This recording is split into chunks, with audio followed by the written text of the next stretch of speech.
Halo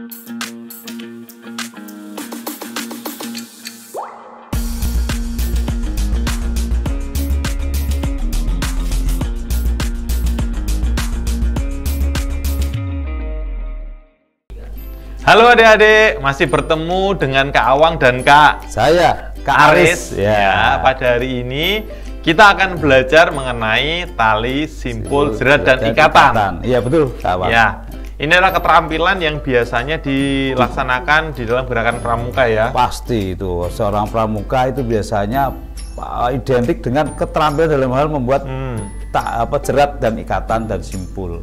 Itu dalam perkemahan ya akan dilaksanakan, dalam kehidupan sehari-hari juga akan kita lakukan. Iya, ya, gitu. bagus. Jadi ini adalah salah satu keterampilan yang wajib adik-adik kuasai ya. Iya. Nah, hari ini kita akan belajar dasar terlebih dahulu Kak Aris ya, mengenai tali, simpul, jerat, dan ikatan.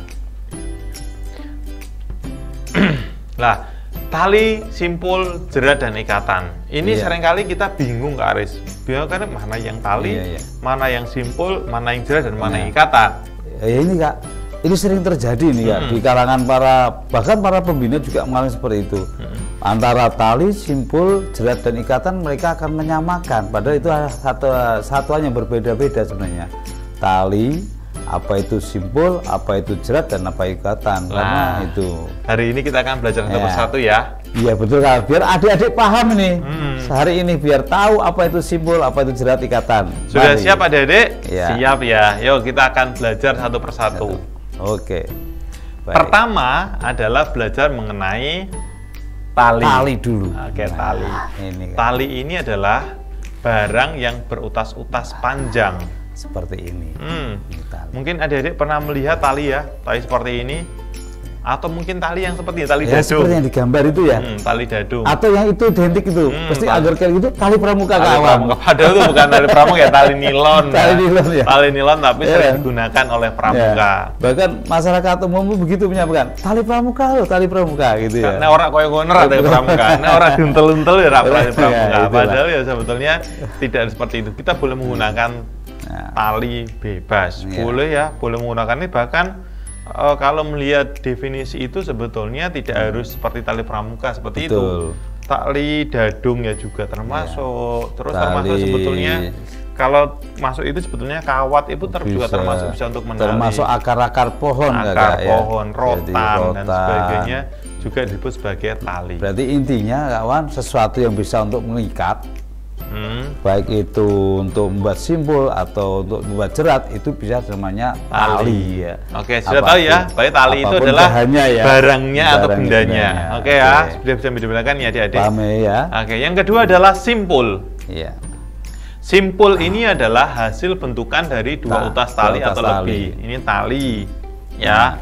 Kalau kita tambah lagi satu tali. Jadi misalkan ada tali misalkan satu seperti ini, tadi kan kita menggunakan simpul. Simpul ya. Konfigurasi antara tali itu namanya simpul. Contoh simpul Kak Aris. Simpul apa aja Kak Aris? Ya sulit apa yang gampang ya? Wah, yang mudah-mudah dulu. Yang mudah ini apa Kak Aris ya? Ini boilen ya. Wah, boilen. Atau simpul namanya simpul tiang ya. Simpul tiang. Biasanya digunakan untuk binatang ya, biar tidak terjerat menggunakan ini boilen. Boilen. Bisa dipraktekkan dulu Kak Aris? Oh bisa. Mendekat dulu. Ya, dekat. Tapi kira-kira untuk adik-adik penggalang kesusahan nggak ya gini ya? Baik adik-adik, kita coba dengan simpul boilen ya. Boilen ada double boilen, ada macam-macam kegunaannya. Tapi kita sementara yang ini dulu. Pertama kita membuat satu sosok ini, namanya sosok atau ini. Terus ujung ini kita masukkan begini, ya, masuk. Ya. Sudah masuk lewat bawah. Nah, bawah kita masukkan ke dalam ini. Jangan ingat adik-adik, ini harus dipegang bersama-sama ujung ini dan biar nanti tidak terlepas. Nah, seperti ini. Maka jadilah simpul boilen untuk mengikat leher binatang biar tidak terjerat ya. Nah. Simpul yang lain Kak Aris, misalkan dengan ini menyambung tali misalkan. Ini menarik sekali ya, kalau udah yang simpul itu saya suka sekali. Nah, adik-adik di dalam membuat menyambung tali ini ada berbagai macam yang digunakan. Yang pada lazimnya seorang pramuka pasti akan diajari, baik itu siaga itu biasanya simpul dasar ya. golongan siaga mesti dikenakan namanya simpul mati. Simpul mati. Tapi di dalam militer itu tidak dikenal simpul mati, Kak. Bahkan di pandu di dunia di luar Indonesia itu adanya simpul hidup. Nah, caranya adalah satu tali ini syaratnya adalah ujung ini harus bisa bersatu dengan ujung ini. Nah, maka ini akan menjadikan namanya simpul mati. Nah, untuk mengikat dua utas tali yang sama besar. Nah, dan ciri khasnya ini, ingat, jangan salah adik-adik. Ini bisa serupa tapi tak sama, seperti ini. Nah, ini, ya. Kenapa perbedaannya? Ujungnya ini tidak bisa menyatu dengan ini. Nah, ini berarti simbolnya gagal total atau simbol matinya tidak tepat. Yang benar adalah seperti ini, Kak Wang ya. Nah, ini bisa dibuat main begini. Nah, ini contoh-contoh simbol ya. Simpul yang lain Kak Aris, simpul 8 mungkin Kak Aris. Wah, ini juga menarik sekali. Ini Kak Wang mau terus ini. Oke, siap. Siapa ya? Adik-adik coba perhatikan simpul 8 ya. Ini biasanya untuk apa fungsinya? Yaitu menyambung dua utas tali yang sama besarnya juga. Tapi biasanya kalau para high rope itu menggunakan simpul 8. Caranya adalah menyerupai angka 8. Menyerupai angka 8. Iya. Gini Kak Wang. Iya, ya. kesini. Dilanjutkan Kak Wang. Simpul 8. Wah. Kita sederhana ya. Maka gitu. Namanya adalah ini adalah tadi simpul 8 ya, namanya simpul bentukan tali ya.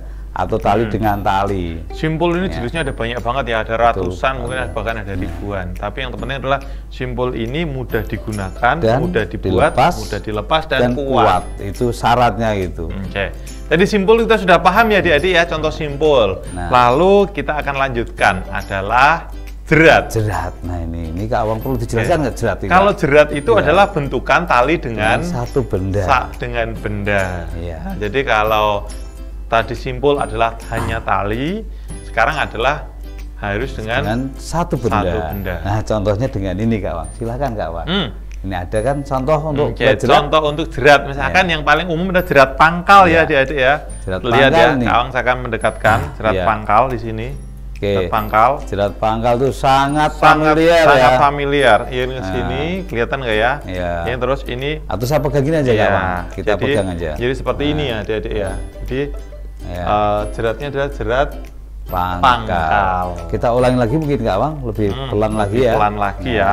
Yang miring dulu ya. Kita pakai yang biru ya biar kontras ya. Kontras ya. Kontras. Nah, saya pakai gini ya. Terus caranya silahkan dari mana saja boleh. Ada syarat yaitu silang jauh ya. Menyilang jauh seperti ini. Terus ini masuk. Ini masuk ke dalam bawah ini. Maka ketika ini ditarik, maka dia akan menjerat. Nah, menjerat. Jadi semakin ditarik semakin kuat. Memang fungsinya gitu Kak Wang ya. Semakin ditarik semakin kuat kalau dimakan jerat. Itu. Ada jerat yang lain, adalah jerat jangkar. Nah, mungkin praktekkan sekarang. Ya. Gantian Kak Aris. Loh, saya lagi Kak Wang. Adik-adik, ya kita cermati lagi. Tadi Kak Wang sudah membuat jerat pangkal, sekarang jerat jangkar. Sebenarnya ada beberapa macam cara buat jerat. Cara yang paling sederhana adalah begini, tapi kita tidak nantinya akan hanya selesai sampai di sini. Nah, sampai di sini. Jangkar ya tadi ya. Jangkar. Menjangkar.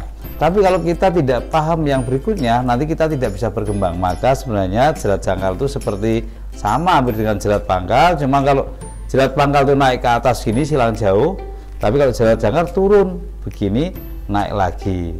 Nah, maka jadinya jerat jangkar. Nah. Oke, sudah paham ya adik-adik ya?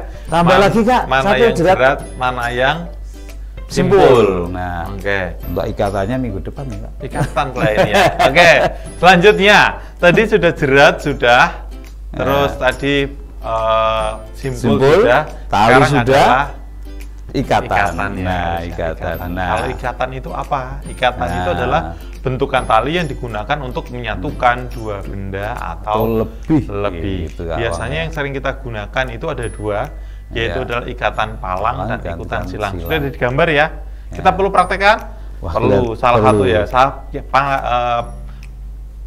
Palang saja Kak Aris. Coba saya pegangi. Kak Aris nanti coba pangkal, palang.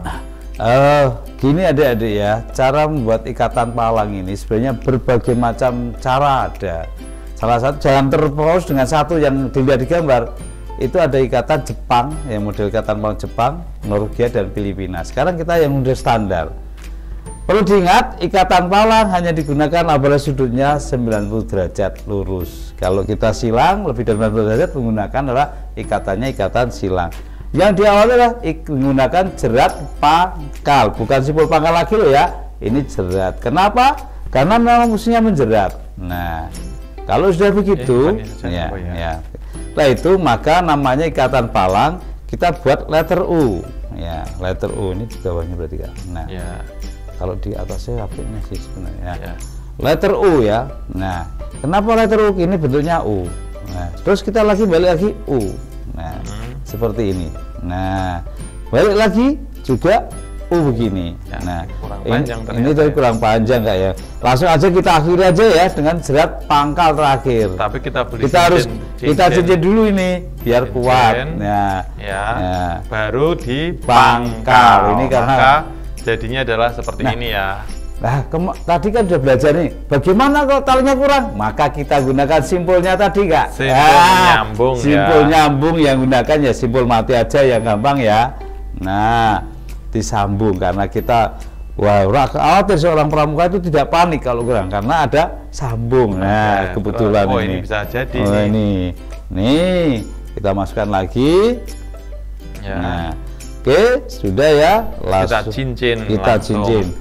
Karena syaratnya harus dicincin adik-adik. Kalau tidak dicincin nanti nggak kuat. Cincin itu melingkar yang terakhir. Ini ya maksimal 3. Ya. Setelah itu kita buat pangkal. Pangkalnya bisa di sini, bisa di bawah sini. Tapi kita gunakan sini. Bagaimana cara buat pangkal? Ini tinggal ngikuti alur aja, masuk. Nah, sekali lagi. Terus masuk. Tujuannya untuk mengunci biar tali ini tidak terurai lagi, tidak lepas. Maka jadilah ini ya ikatan palang. Nah, ya. Ini pangkalnya. Ikatan palang. Ya. Ini ada depannya. Ya, maaf kurang rapi ini memang. Depan rapi, belakang rapi. Ya. Gitu. Oke. Tadi kita sudah belajar ke Aris mana yang ikatan, mana simpul, mana jerat.